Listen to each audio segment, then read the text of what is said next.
Today we're looking at rounding versus estimation. When we look at rounding and estimation, a lot of times they are almost synonymous or very similar in the way that we discuss them. However, I'm going to point out one key difference in my class for 4th grade this year. So the first one that we're going to be looking at, and we're going to do the same problem both times, and I'm just going to show the difference that I like to address in my classroom, is we're going to be looking at the exact same problem of 5,200 plus 7,611. Just remember that this is really 5,200, or if you had 52 $100 bills, it would be the same as 5,200. So when we round, the teacher is going to tell us where to round to. Okay, so for this one, I'm going to say let's round over to the thousands place. When I go ahead and round, I would underline the thousands place and draw an arrow behind. And we remember the rule that if it is 5 or above, we round up. 4 or below, it stays the same. Now at this point, everybody should know how to round, but it is always good to go back and review. So using this rule, and I like to do it a couple of different ways. I like to visually look at this as well. If we were going through a hill, and you were on the trail of this hill, and you got all the way up to mile marker 5, and you thought to yourself, you know, I could either go back or I could finish. Which would you do? You're about halfway through. Well, you've already seen all of this part of the hill. Why not go back or go down to the bottom of the hill and round up?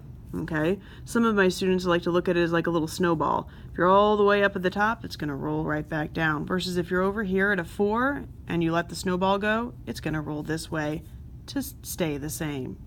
Okay, so this would be 5,000, keeping it the same, or rounding up to 6,000.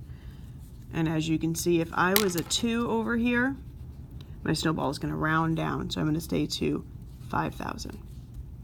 Plus, then I'm looking over here, the 7 looks at the 6, using my rule, 5 and above, I'm rounding up. So this would really be 8,000. Now I'm going to add the two of them together, which would give me 13,000. Okay, I'm going to box in that answer. I am finished there. Now when I use estimation, I like to do a kind of a little picky point, thinking that estimation is more of how do you know where to round to? Well, it's probably based on a story. And estimation is that real world event where if I was at Best Buy or Lowe's and I was thinking about getting a really large fridge maybe, or this could be something such as, you know, you're getting a John Deere mower, and then over here maybe this is something that's going to aerate your backyard. Okay, thinking something a little bit heavier and price-wise. Well, if you only have $15,000 to spend and you're standing in the middle of Lowe's wondering to yourself, can I afford this or can I not? Am I even close, or should I start looking at something else? Well, you're going to be able to estimate and think to yourself, well, do I estimate at the thousands or do I estimate at the hundreds? Which one is going to give me a more accurate picture of, am I close to that, the much money I have in the bank? And so I'm going to talk us through this one as well. What I would like you to be thinking about is that if it's 5,200 or 5,200, right here, I'm going to go ahead and round to the thousands place. Because $200 when we're looking at 15,000 really isn't that much money. So if I rounded down to 5,000, that would be okay. That would be a pretty accurate answer. Over here, I could do this one of two ways.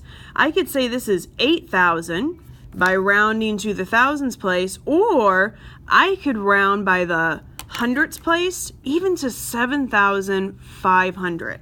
What we're really looking here is friendly numbers. And as long as the kids have a reasoning behind why they are rounding or estimating to this much money, that's perfect. To me, 500 is much easier. Of course, I could do 600 here, but 500, 7,500 is a very friendly number, and I'm going to easily look at this and think to myself, 7 plus 5 is going to give me 12, and then here's my hundredths. So 12,500. Indeed, I am very much on the mark, knowing full well that I really have an extra $200 or $300 here, but I'm still very much on the mark. And so that is the difference between estimation and rounding in my classroom this year, is how I'm going to look at that.